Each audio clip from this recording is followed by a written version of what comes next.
जी हम बात कर रहे हैं उसी सफाई कर्मचारी आलोक मौर्य के बेवफा पत्नी ज्योति मौर्य को लेकर के भी है तो पत्नी को बेवफाई करना जो है वो गलत चीज है, नैतिक रूप से गलत है। ज्योति जिस नाम का मतलब होता है प्रकाश यानी कि उजाला, ज्योति जिस नाम का मतलब होता है प्रकाश ही प्रकाश, लेकिन ये ज्योति जो है अपने लाई को प्रकाश करने के चक्कर में 150 कन्याओं की घर को अंधकार कर दी। जी हम बात कर रहे हैं उसी सफाई कर्मचारी आलोक मौर्य के बेवफा पत्नी ज्योति मौर्य को लेकर के, जो कि आजकल जो सोशल मीडिया पर तमाम सुर्खियां बटोर रही है। आप लोगों को बता दूं कि हमारे देश के पीएम श्री नरेंद्र मोदी जी कहते हैं कि बेटी पढ़ाओ, लेकिन जब से वीडियो सोशल मीडिया पर ट्रेंड कर रहा है तब से एक ही बात ट्रेंड को हो रहा है कि बेटी पढ़ाओ बीबी नहीं। सर अभी हमारे साथ जो है इसके पंकज सर वकील हैं, इनसे तमाम इसी विषय पे बात करेंगे। सर स्वागत है आपका हमारे चैनल पे।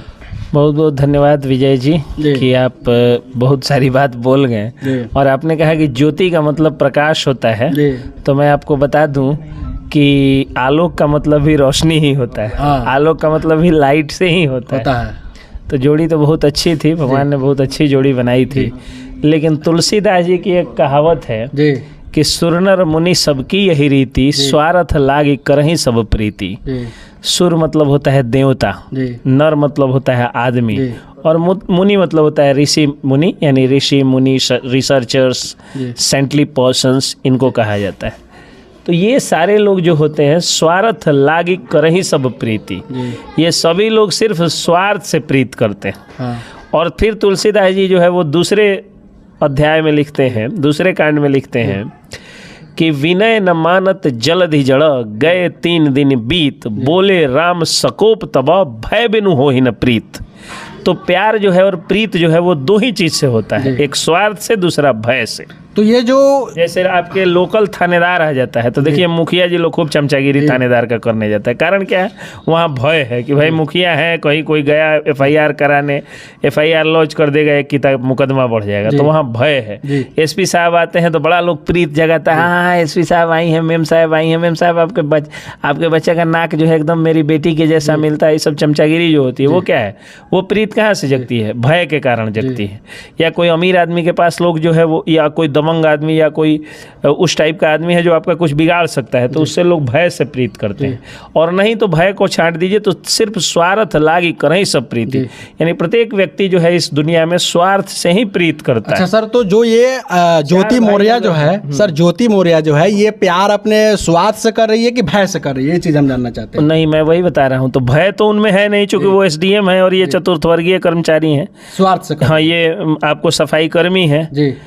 और स्वार्थ भी इसलिए नहीं दिखा होगा इनको क्योंकि ये 4th ग्रेड एम्प्लॉई और वो जो है वो टॉप क्लास के अधिकारी, पीसीएस अधिकारी, तो इसीलिए उनका प्रीत जो है जिनके साथ स्वार्थ था उनके साथ कथित रूप से लग गया। अच्छा, ज्योति मौर्य जो है स्वार्थ से प्यार कर रही है, तो ये स्वार्थ वाली प्यार इनका आज से 11 साल पहले क्यों नहीं जगा? 2 बच्चों की माँ भी हो गई है, जब एसडीएम बनी तब जाकर के इनका स्वार्थ किसी अधिकारी के पास जग गया, ऐसा क्यों हुआ? वही तो मैं बोल रहा हूँ, उस समय उनका स्वार्थ नहीं था क्योंकि वो खुद अधिकारी नहीं थी। वो खुद ही होम मेकर थी, तो सरकारी जॉब वाला लड़का था, तो जाहिर सी बात है कि स्वार्थ ज्यादा उसमें के ओर दिखा। और आज वो खुद बहुत बड़ा अफसर बन गई तो उनका स्वार्थ कहीं और जाकर के टकरा दिया। दुनिया स्वार्थ की है, स्वार्थ से सब लोग प्रीत करते हैं। और इसीलिए हमारे भारतीय संस्कृति में कहा काना से वर दूना, काना माने कन्या, कन्या से वर दूना, यानी वर जो होता है वो दुगना होना चाहिए हर चीज़ में, यानी वो पैसा में भी दुगना होना चाहिए, वो स्टेटस में भी दुगना होना चाहिए, वो उम्र में भी पहले के लोग कहते थे कि दुगना होना चाहिए, क्योंकि पहले शादियां कम उम्र में होती थी। मतलब लड़की जो है वो 14 वर्ष की है और लड़का 28 वर्ष, तो 28 नहीं होता था, 20, 21, 18 इस तरह, मतलब ज़्यादा होना चाहिए, मेरे कहने का मतलब है। लेकिन यहाँ पे उल्टा हो गया, यहाँ तो काना से वर दुगना हुआ नहीं है, तो कन्या जो है दुगनी हो गई और वर जो है वो आधा हो गया। तो भारतीय संस्कृति को जब जो हमारे पूर्वजों ने कहा है, जब उसके इतर आप जाते हैं तो आपको घाटा होता है। हर जगह आप देखिएगा जो हमारे पूर्वज कहते थे पहले के, उससे आप जब इतर जाइएगा तो घाटा। देखिए पहले लोग कहते थे ना कि उत्तम खेती, मध्यम बान, निषिद्ध चाकरी, यानी सबसे उत्तम पेशा कौन होता है? तो कृषि का पेशा होता है। उसके बाद मध्यम चीज़ होता है बान, यानी वाणिज्य, यानी बिजनेस होता है। और निषिद्ध चाकरी और नौकरी करने का एकदम नीच पेशा होता है। लेकिन लोग थोड़ा थोड़ा पैसा के लोभ में क्या किए कि ज़मीन बेच करके घर, वो बहुत बड़े बड़े प्लॉट को बेच करके 2 धुर, 4 धुर, 5 धुर, 10 धुर, 1 कट्ठा, 1.5 कट्ठा ज़मीन लेकर करके अपने बच्चों को टाउन में सेट किए और नौकरी करा के नौकर बना दिए, और यही कारण है कि आज लोगों का जीवन एकदम बर्बाद हो गया। आज भी देखिए अलेक्जेंडर पोप लिखते हैं, happy the man whose wish and care bound some acres paternal land, यानी वही व्यक्ति खुश है जिसकी सारी इच्छा और आशाएं जो है वो कुछ एकड़ जमीन में वो मतलब सीमित रहती हैं।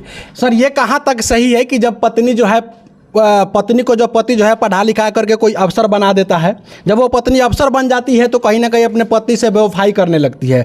हर वो पत्नी जो चाहती है पढ़ लिख करके अच्छा अफसर बने और अपने पति का सेवा करे, लेकिन ये ज्योति कुमारी मौर्य जो है अपने पति को छोड़ करके किसी और अधिकारी के साथ अपना साठ बाँट करने लगती है। ये कहाँ तक सही है सर? दो बात मैं कहना चाहूँगा आपको इस बारे में।